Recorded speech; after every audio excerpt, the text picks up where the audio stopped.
આજે મેં હોટલમાં મળે ને તેના કરતાં પણ એકદમ ક્રીમી ટેસ્ટી એવા વ્હાઈટ સોસ પાસ્તા બનાવ્યા હતા અને તે પણ મેંદાના ઉપયોગ વગર એકદમ હેલ્ધી રીતે.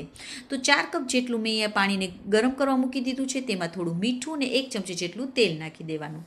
હવે ઘણા લોકોને એમ થાય છે કે આ પાસ્તા આપણા મેંદાના હોય છે, પણ નહીં, મેંદાના નહીં, પણ આ રવાના લોટના પાસ્તા મેં અહીંયા લઈ લીધા છે.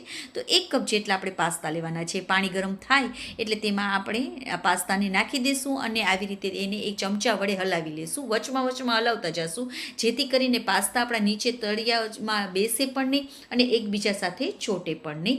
તો આપણે 80 થી 90% જેટલા કૂક થાય ને તેટલા પાસ્તાને કૂક કરી લેવાના. હવે મેં અહીંયા મેંદાનો નહીં પણ કાજુ અને મખાનાથી વ્હાઈટ સોસ બનાવેલો હતો. તો કાજુને મેં અહીંયા 10 થી 12 જેટલા કાજુ લીધા છે.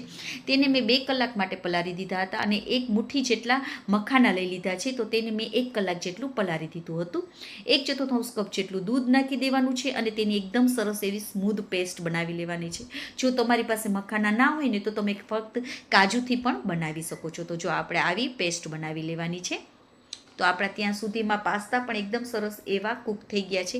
ફક્ત 80 થી 90% જેટલા જ આપણે કૂક કરવાના. જો તમે વધારે કૂક કરી લેશો ને તો પાસ્તા એકબીજા સાથે ચોટી જશે અને આપણા વ્હાઈટ સોસ પાસ્તા એકદમ સરસ એવા છૂટા છૂટા નહીં બને.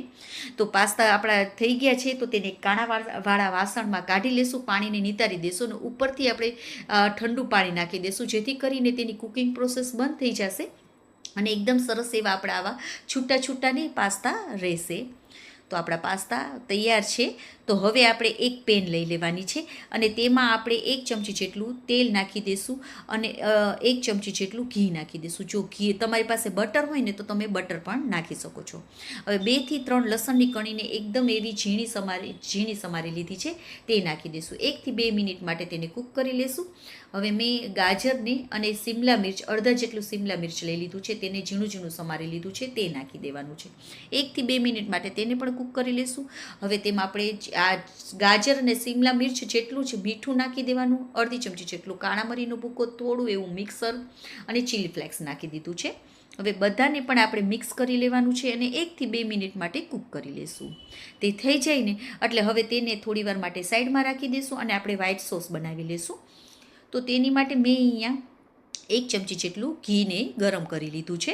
તમારી પાસે બટર હોય તો તમે બટર પણ નાખી શકો છો. હવે આપણે જે પેસ્ટ બનાવેલી છે ને કાજુ અને મખાનાની, તે આમાં આપણે નાખી દેવાની છે. તો બધી આપણે આમાં નાખી દેવાની છે. ગેસની ફ્લેમને આપણે એકદમ એવી ધીમી જ રાખીશું.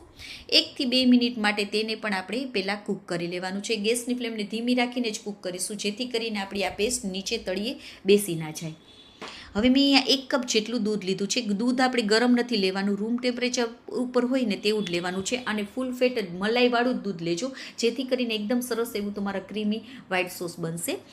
તો હવે દૂધને આપણે થોડું પહેલાં નાખતા જઈશું અને હલાવતા જઈશું ને એકદમ સરસ એવું ઘટ થઈ જાય ને ત્યાં સુધી આપણે આ દૂધને ગરમ કરી લેવાનું છે, કૂક કરી લેવાનું છે. એકદમ સરસ એવું ઘટ થઈ જશે.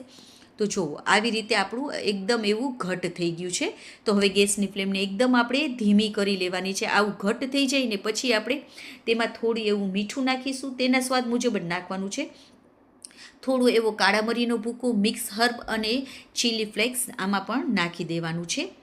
તો હવે બધાને આપણે પહેલાં મિક્સ કરી લઈશું અને હવે સાથે આપણે જે ગાજર અને કેપ્સિકમને જે સોતે કરેલા છે ને, સાતળેલા છે ને, તેને નાખી દઈશું. બધું આમાં આપણે નાખી દેવાનું છે અને સાથે આપણે જે પાસ્તાને બાફીને રાખ્યા છે ને તેને પણ નાખી દઈશું. હવે બધાને આપણે પહેલાં મિક્સ કરી લઈશું. ગેસની ફ્લેમને આપણે એકદમ ધીમી જ રાખવાની છે, જેથી કરીને આપણો આ વ્હાઈટ સોસ બનાવેલો છે ને તે નીચે ના બેસે. તો મને થોડું એવું દૂધ ઓછું લાગતું હતું ને, તો 1/4 કપ જેટલું મેં અહીંયા દૂધ ફરીથી નાખી દીધું છે. હવે 1 થી 2 મિનિટ માટે જ આપણે તેને કૂક કરીશું.